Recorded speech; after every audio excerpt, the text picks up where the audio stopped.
Ну, вот это изучение находок древних животных, которое сейчас было организовано в Якутске, Якутской академии наук, стало таким очень знаковым событием для научной жизни не только Якутии, но и вообще вот всей научной жизни России.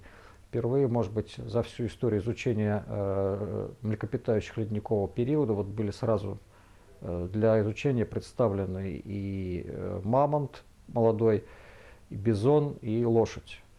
Вот. И, конечно, эти находки очень интересные. Мамонт представляет собой молодое животное, которое раньше никогда не попадало в руки ученых, поэтому изучение именно такого молодого животного представляет интерес для исследования индивидуального развития этого животного. Но бизон это вообще уникальная находка. Если трупов мамонтов известно, ну, может быть, 7-8, то вот это всего третья находка и очень-очень хорошей сохранности.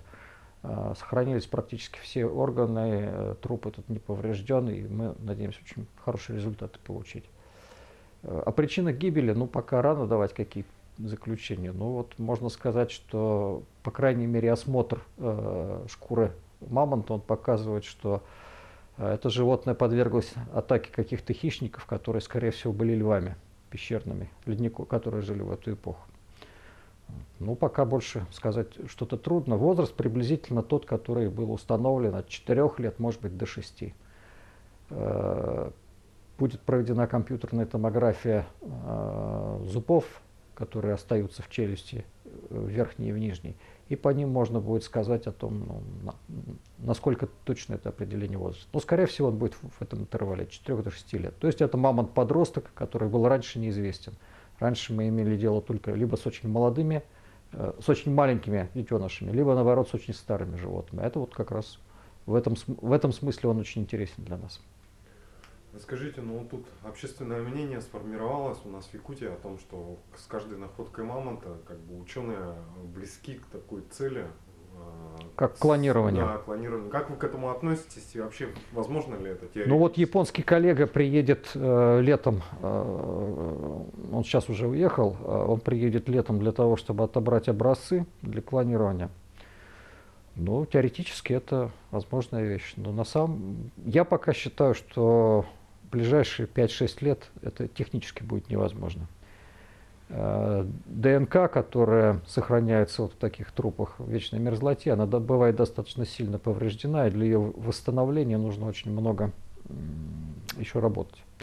Но работать необходимо. По мере того, как будет собираться материал, будут исследованы все новые и новые участки ДНК, ну, значит, постепенно это все будет, скорее всего, исследовано, и тогда, может быть, об этом можно будет говорить, но не сегодня и не завтра. Ну, в целом, вы довольны вот такими находками? Да, безусловно. Гордитесь, что в России найдено? Безусловно. А есть повод гордиться. 90% таких находок происходит из России, и 80% из них происходит с территории Якутии.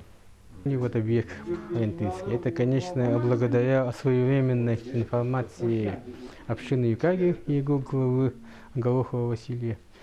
И вот и сейчас вот этот 3-летний, 6-7-летний вот, или вот 5-летний вот, особь вот мамонта сейчас вот попала в руки ученых. Уже несколько дней идут очень тщательные вот исследования. Вот, до последнего вот момента оставался открытым вопрос о половой вот принадлежности. И вот буквально полчаса вот назад вот выяснили, что вот мамонт женского пола. Там вот нашли такие вот отличительные признаки. Это, конечно, вот благодаря тщательной и кропотливой работе коллектива. И ну, уже вот есть уже как бы предварительные данные об этой вот находке. То есть и сейчас будут продолжать, сейчас производится отбор вот полов на различные виды вот анализов, от генного до спорового, пульсового. Все эти вот работы будут уже вот производиться в лабораториях там в течение уже длительного времени. Там генетические вот анализы вот могут длиться год и больше. То есть вот работы очень вот много на самом деле. Во двор института. И тут здание вот есть отдельное.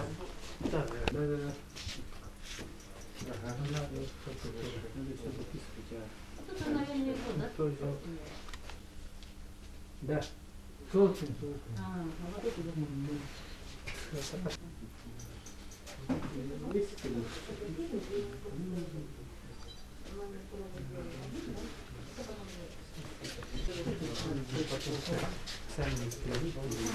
Здесь небольшой возраст.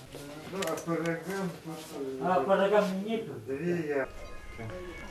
The goal of our work this week in Yakutia is to understand more about these three specimens: a mammoth, a young mammoth, an adult bison, and a horse.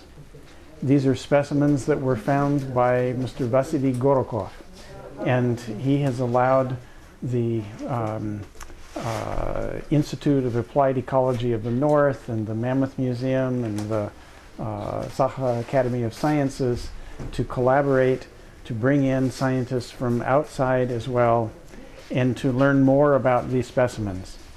So we are measuring them, making descriptions of their bones and their teeth, taking samples where we can of their intestinal contents to understand what their diets were at the time that they lived.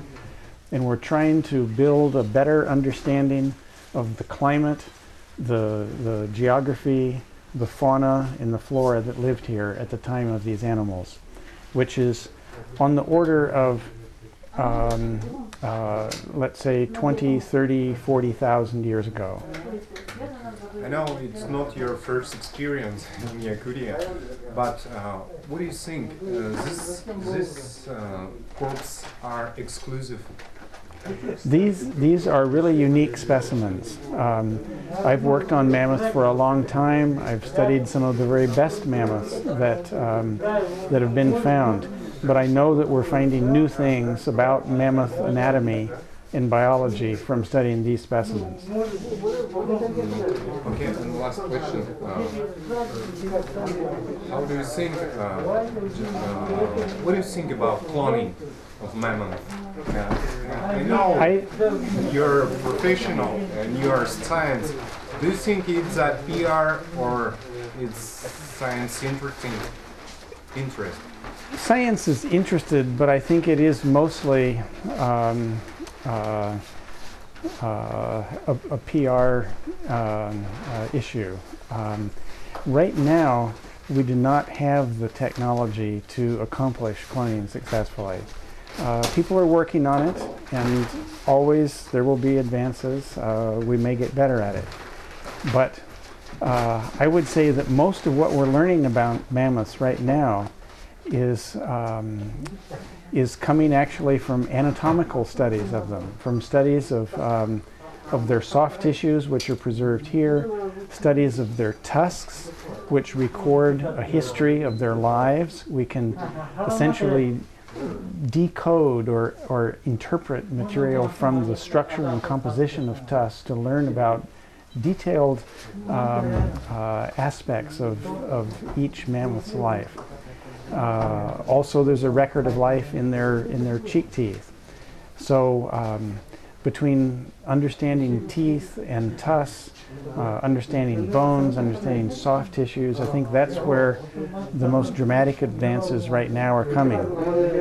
Studies of ancient DNA are very important, but at the moment they're more important for understanding the population biology of mammoths, how different groups of mammoths were related to one another.